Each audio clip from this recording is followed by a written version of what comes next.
हाँ जी, मेरा नाम राजेश कुमार है। मैं रुशील सलोत्रा का फादर हूँ। मेरा बेटा अभी रिसेंटली 11th में अच्छे मार्क्स से पास हुआ है।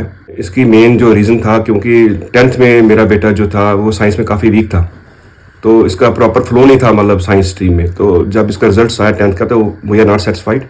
तो हमने इससे भी पूछा, क्योंकि बच्चों की राय लेनी बहुत इंपॉर्टेंट है आजकल के ज़माने में। हमने यही पूछा कि बेटा आप क्या करना चाहते हो इन फ्यूचर में, मतलब आपने मेडिकल लेना है, नॉन मेडिकल लेना है, क्या लेना है आपने। तो इन्होंने बोला पापा मेरा जो है साइंस में मेरा इतना अच्छा फ्लो नहीं है, तो मैं इससे हट के कुछ करना चाहता हूँ। तो मैंने कहा बेटा फिर तो सिर्फ एक कॉमर्स एक ऐसा स्ट्रीम है जो बचा हुआ है, तो अगर तो इन्होंने बोला कि ठीक है, मैं कॉमर्स मैं अपने फ्रेंड्स सर्कल में भी पूछता हूँ, और मैंने अपने, क्योंकि मैं भी यूनिवर्सिटी में जॉब करता हूँ, तो मैंने भी अपने जो मेरे फ्रेंड सर्कल थे उनसे पूछा, जो हमारे प्रोफेसर्स थे कॉमर्स में, उनसे मैंने थोड़ी राय ली। आफ्टर दैट हमने इसको भी अलाउ किया, चलो ठीक है आप कॉमर्स में आप आगे बढ़ो। तो दिक्कत थी कि एक अच्छा इंस्टीट्यूट मिले। आजकल तो विदाउट ट्यूशन्स तो आप बच्चा आगे फ्लो कर नहीं पाता है। बहुत वो कुछ एक्सेप्शनल केसेस होते हैं जहाँ बच्चे मतलब गॉड गिफ्टेड होते हैं, वो खुद ही पढ़ लेते हैं, लेकिन आजकल बच्चे को गाइडेंस बड़ी इंपॉर्टेंट है। तो आफ्टर दैट मैंने काफ़ी इंस्टीट्यूट्स में पता किया। अपने 4-5 इंस्टीट्यूट ऐसे थे जो बड़े वेल रेप्यूटेड थे, लेकिन वहाँ पर एक दिक्कत थी कि वहाँ पर बच्चों का जो फ्लो था बहुत ज़्यादा था, मतलब हर क्लासेस में 30-40 स्टूडेंट्स। तो मैं इसको भी साथ लेके गया, तो इसने बोला पापा यहाँ तो एटमॉस्फेयर जस्ट लाइक क्लास है, जैसे क्लास में होता है वैसे यहाँ भी क्लास ही है, तो फिर ट्यूशन का मुझे पढ़ने का क्या फ़न है। तो फिर मेरे अपने एक नून है, उन्होंने मुझे केयर इंस्टीट्यूट है जो तलाबतलो में है, उसके बारे में मुझे बताया कि वहाँ पर डॉक्टर सुरीन जी है, वो बहुत अच्छा गाइड करते हैं बच्चों को।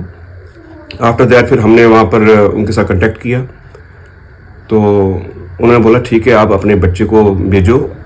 तो कुछ हम पहले डेमो क्लासेस आप देखो कैसा एक्सपीरियंस है बच्चे का, और आपका भी खुद भी देखो। तो हम वहाँ पर 4-5 दिन लगातार हमने डेमो क्लासेस देखी डॉक्टर साहब की, तो बड़ा अच्छा लगा, और बच्चा भी काफ़ी सेटिस्फाई रहा कि बोला नहीं मुझे समझ आ रहा है, क्योंकि सबसे बड़ी इंपॉर्टेंट चीज़ होती है बच्चे को समझ आना। तो वहाँ उनको बहुत अच्छा समझ आया। तो फिर उसके बाद हमने कंटिन्यूटी में किया वहाँ पर, क्योंकि 10th में जो मार्क्स थे मेरे बेटे के, तो वो साइंस में इतने अच्छे नहीं थे, लेकिन जब 11th क्लास में जब भी इसने वहाँ पर एडमिशन ली, मतलब केयर इंस्टीट्यूट में, तो वहाँ पर जो रिजल्ट्स आए, अभी रिसेंटली उसका रिजल्ट आया है, तो वी आर वेरी हैप्पी कि 83% से मार्क्स लिए हैं। तो बहुत अच्छा लगा हमें, क्योंकि मेरा बेटा जो स्टार्ट में जो सी इनिशियल स्कूलिंग हुई है वो बोर्ड से, JNK के बोर्ड से हुई है 7th तक। आफ्टर दैट फिर उसने एक बहुत बढ़िया इसने एक कमबैक किया है। तो मुझे लगता है कि ये सारा जो भी क्रेडिट जाता है ये डॉक्टर सुरीन साहब को ही जाता है, क्योंकि उन्होंने बच्चों को, क्योंकि वहाँ मैंने देखा क्लास में बच्चे बिल्कुल लिमिटेड है, मतलब 8 से 10 बच्चे एक क्लास में है, तो प्रॉपरली बच्चा क्रॉस कोचिंग भी कर सकता है, और उनका हर बच्चे के प्रति जो मतलब केयर है वो बहुत इम्पोर्टेंट मुझे लगा।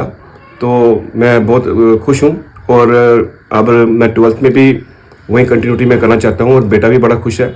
तो मैं बाकी जितने भी हमारे फ्रेंड्स हैं, उनके बच्चे हैं जो इस फील्ड में अब आना चाहते हैं 10th के बाद या 11th के बाद, मैं चाहता हूँ केयर इंस्टीट्यूट एक ऐसा इंस्टीट्यूट है जहाँ पर आप अपने बच्चे को उसकी जो ओवरऑल जो डेवलपमेंट है, ग्रोथ है, वो इन फील्ड ऑफ एजुकेशन वो आप बढ़िया कर सकते हो। मैं जितने भी हमारे पेरेंट्स हैं बच्चों के, जिनके बच्चे अभी 10th के क्वालिफाई करके आए हैं, 11th में जाना चाहते हैं, और जो 12th में भी जाना चाहते हैं आफ्टर 11th, मैं उनसे यही कहना चाहता हूँ कि ये जो कंसेप्ट हमारे माइंड में है लोगों के कि भाई कॉमर्स में आपका कैरियर नहीं बन सकता है, मुझे लगता है कि आज के ज़माने में कॉमर्स ही एक ऐसा सब्जेक्ट है जिसमें आप ज़्यादा कैरियर बना सकते हो। आप बैंकिंग सेक्टर में जा सकते हो, आप मार्केटिंग में जा सकते हो, आप फाइनेंस में जा सकते हो, आप अकाउंटेंसी में जा सकते हो, मतलब हर जगह मुझे लगता है। अभी रिसेंटली आपको पता होगा, अभी JNK में जो पब्लिक सर्विस कमीशन था उसमें AD प्लानिंग की पोस्टें निकली हैं, उस पर मुझे लगता है कि 70% जो कैंडिडेट्स है वो कॉमर्स स्ट्रीम से ही आए हैं, कॉमर्स और इकोनॉमिक्स से। तो मुझे लगता है कि हर बच्चा अगर ऐसा कंसेप्ट रखे माइंड में कि भाई मुझे बैंकिंग सेक्टर में जाना है, या आजकल मुझे लगता है सिविल सर्विस में भी कॉमर्स एक इंपॉर्टेंट रोल प्ले कर रहा है, तो उसमें भी आप देखोगे बहुत सारे बच्चे हैं जो कॉमर्स स्ट्रीम के हैं और क्वालिफाई हुए हैं प्रॉपर।